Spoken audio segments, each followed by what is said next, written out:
এই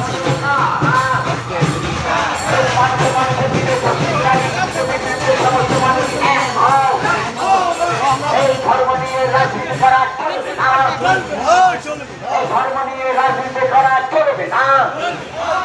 এই চাঁদপুর কেন্দ্রে কংগ্রেস বিকাশ রঞ্জন ভট্টাচার্যের কাছে তারা চিনে ভোট দিন, এই ভোট দিন লোককে, এই ভোট দিন গোপকে।